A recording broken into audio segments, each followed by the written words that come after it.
since I'm too damn fat, I gotta put bigger springs in the front forks of this Aprilia RSV4 RF1100 factory, and here's how.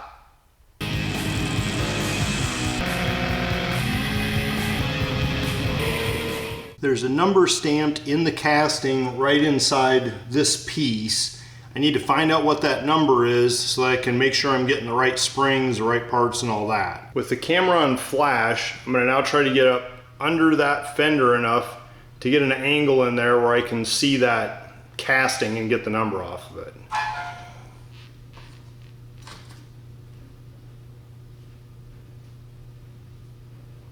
I got a picture, now I gotta zoom in, and it's like looking for a weight loss clinic in a starving nation, but here we kind of got it. If we look, there we go. That's the number we're looking for, and it looks like it's I think a FL9602, and then that number underneath looks like the date, 7/1 of 19. Got all the stuff I need from Mike at Kyle Racing. There's my Fat Boy springs. Not from a Fat Boy Harley, but for someone who weighs too much to be riding a sport bike. I also have the adapter here. That's just going to take a normal wrench in this side. And over here we have the pins that'll go in the holes on the top of the fork. This is the cap I was talking about, and that adapter that you saw, those pins will fit in these holes, so I can take that off. And then I do have 2 liters of the Ohlins Fork fluid. I'm not going to use them for changing the springs, but as soon as I get the springs figured out and I'm happy with the suspension, what I'll do is go back later and do a flush with that fluid. First thing I need to do is get the rear on a rear stand. Now the front stand, and it's got to be one of these that allows you to lift it by the triple trees, because you got to be able to extend the bottom out. There's a link in the description below that shows a video on how to put one of these together and use it if you haven't done that as well. The first thing I'm going to do is back the preload out all the way. It should be about 18 turns out from bottomed out where it is now. If you've been watching the videos, you know that I've been working on the suspension for this Aprilia for quite a while. And the real problem is nothing to do with a bike. The problem is that I weigh too much for the stock front fork springs. And when I bought the bike, it had a bigger spring on the back, but the front ones were stock, and it's just been a problem I've been fighting and adjusting, and you can see it in the previous video below in the description and kind of see how I got to where I am. But ultimately, this is the right thing to do, is get the right springs in there. Now, before you start messing with any dials or turning anything, first thing you do is go back to your Excel sheet that I've shown you and make sure that you have all the settings written down. You've documented where your compression, your rebound, sag, preload, all that stuff is. After the spring swap, we'll adjust all this again. Just make sure you have it documented before you go into it so that you always know where you were as a starting point. Now I've got the preload out all the way on both forks, and I did, a few at a time here, a few at a time here. They went about 15 to 18 turns completely out from bottomed out. The next step is we want to loosen this top triple tree clamp bolt just a little bit. The reason for that is when we pull all this up, we don't want any additional stress on this or force on it that's going to make pulling that up any harder. You do, however, want to keep the bottom clamp bolts all tight.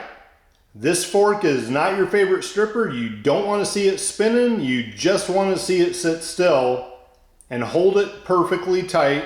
You don't want to be rotating the cap and have the fork turn with it. So top one loose, bottom one tight. If you look close, you can see that there's yellow ink marking where the bolt is in the tree right now. So I'm going to back it off one complete turn. That way it's easy to know right back where to put it. The top clamp bolt is loose on both sides. As you'll see in the other video, I have left these forks in the stock position within that tree. I have not moved them up or down. So those are the same. We're going to leave them the same. It's not going to move during this process. We're not actually taking it out of the trees. I've got the adapter that I need for the top cap, and I'm going to break that loose now. You want to rotate the trees all the way to the other side to stop first. And just make sure to not be too rough with it because you're up on stands. It actually came up real easy. You want to keep that tool down right up against it. If you come up a little bit, you might mess up those pinholes. Okay, did you hear it click? That means it's ready to pull out. I think I'll take my ram mount and get that radar detector off of there. I've unscrewed both caps. Now I'm going to try to pull this one out. You can't pull one up because it's trying to pull both up because the two are connected by an axle at the bottom yet. So I need to take the wheel and fender and all that stuff off so I can separate the two, and that way each one can come up individually. Now, what you definitely don't want to do is set the bike down on the ground now for any reason, because there's nothing holding the spring on the top. So if you try to set it on the ground, my guess is that spring and everything is going to push these up and you'll bottom out the bottom, and you definitely don't want to do any damage to anything. So the next thing I need to do is pull that wheel off with the brake calipers, the fender, and get all that loose so that each of the forks are just hanging still, right? So when you're pulling the top out, you're only pulling that one fork tube up. Now, by the magic of YouTube, I'm going to remove all that stuff, and you probably won't be able to do it as fast as me because you're not trying to edit out your life to make it look better than it is. But if you do want a little help figuring out how to get your front wheel off, go to the description below, and there's a link to the BST wheel changeout on this bike, and it'll tell you everything you need to know about pulling the wheels off and putting them back on. Now that the forks are no longer connected by the axle below, you can see if I grab onto this piece, I'm pulling up the whole tube, right? So it's pulling that whole assembly up so that I can access to get everything apart up here. All right, work smarter, not harder. I've got my spreader, and I'm basically using that to push up the bottom of the fork. That way it'll pop out the top and I won't have to fight with it. Now that's one less thing to fight with. The next step is to get that nut in there loose so I can pull that top cap off. So to do that, we want to push this down and get our 17mm wrench on that nut, which apparently is going to be easier said than done. Come on. There. That wrench will hold that tight, and now I just take another wrench up here and pull that whole assembly off. Finally, okay, that's off. That was not a treat, but it's off. Need a real deep 17mm socket is what I need. The problem is such that that nut isn't just happily rotating up. It's stuck a little bit for whatever reason. So, and no, it's not just because this is putting spring tension again, because I pushed that down and it still won't rotate up. If I had a couple nuts like this, I would put them on together and double nut it and use that to wrench this part, hold that still while I rotate the nut on it. But this is some weird thread, 12mm, but a weird pitch that I can't just go buy a nut for it. So I don't really like doing it, but I'm gonna break out the impact and see if that'll get this damn thing off. Finally, the impact let me get that damn thing up. Now I should be able to do it by hand and get it off the rest of the way. And there's the nut and that plate. Finally off there, and I can see the old spring I need to replace. I pulled the spring up and I'm just letting it sit there kind of so that if there's a little bit of fluid at the bottom, it can run back into there so I don't lose much. I was told by Kyle Racing I didn't need to add any fluid, just minimize what pulls off though, just to be safe. All right, now I'm going to pull this spring out and lay it down over by the cap. Same orientation. I don't know if it makes a difference. They look about the same here, but I don't see any markings on one or the other. A couple scores there. I think there's a tool Ohlins sells that goes on the end of this and allows you to pull it up. I don't have that at the moment, but kind of wish I did. All right, now I'm going to do the other side and get it to the same position that one's in. I'm going to stick a rag down there just so I don't be stupid and drop something down there. But the second one is out, went a lot smoother than the first one, and time to open the springs and get these ready. I didn't see any print on the old ones, but there's definitely marking up here on the top of these springs.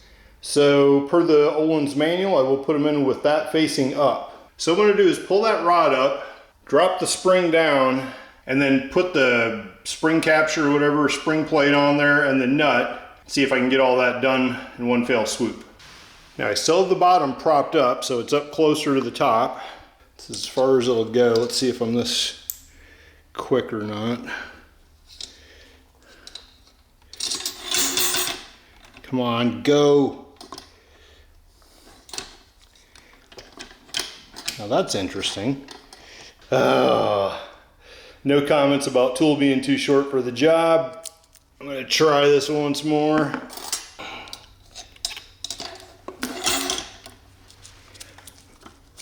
Fuck yeah, there we go. I finally got that damn thing on there. Basically just kept holding up the rod inside, dropping the spring, and then grabbing the very top with these tape needle nose to try to minimize scratches. And then I was able to kind of hold the threaded rod up against the spring to hold it still and get that thing started. Now, I got to get that thing down there far enough so I can put the top cap on. Now that nut is close to the bottom, I'm going to put the cap back on until it's basically, bottomed out. First, I'm going to back this center part out with an Allen wrench to get the minimum compression. That puts the least tension between the bottom of this and that rod sticking out the top. Now you can put this thing on. It should bottom out at some point. Yep, wait. Now that the cap is all the way on, I can take the jam nut, back it up, and do similar to what we did in the beginning, where I gotta push that down, put the open end wrench on it, and then use that up here to tighten it in place. Okay, I spun the jam nut back up against this guy. Now to get the wrench in there and tighten it all together. Finally got that fucking wrench back in there. So now I'm gonna torque this down to the 15 Newton meters according to the manual. There we go. Pull this damn thing out. Done with that. Okay. Now the next step is to put a little bit of grease around the threads and that O-ring so that that all seals nice when it goes back in. Obviously put it in one place a little heavier and it'll spread itself out as I put it down in there. Now I'm going to release the bottom so that this can all go down inside and tighten it up. Remember, damping is backed out all the way, preload's backed out all the way. Everything's tight. Letting this down. As I do that, you can see that went back down to its bottom level, and now I can screw that in. Remember to keep it fully engaged the whole time. All right, now I want to torque those. Ohlins book says 10 Newton meters, which isn't much, wow. Okay, that's what it says. All right, that side is installed. I haven't reset everything yet, but at least it's installed. Now I'll go finish the other side. I'm not gonna lie, that was a bitch of a job. I cussed more doing that than I have in a job in I don't know how many years. That was kind of painful. Now, it may be made easier with those, whatever that pull-out tool was, I'm sure, but it's done. The new springs are in, they're both put back together. Old springs made for a 150-pound Italian over there. Now I'll put my radar detector back on, tighten the triple tree clamp, and put the front wheel in place. Just use the torque wrench, and that's both top triple clamp bolts torqued properly again. Remember, we didn't mess with the clip-on bolt, and we didn't mess with the lower clamp bolts. Radar detector mounted. If you moved any cables or wires or anything, make sure to reattach those properly. Time to put the front wheel on. And again, through the magic of YouTube, the wheel is back in place. If you need help with that, the link is in the description below in the BST upgrade video to show you how to take off and install the wheel. Subscribe to my YouTube channel below and let's celebrate turning fuel and air into adrenaline.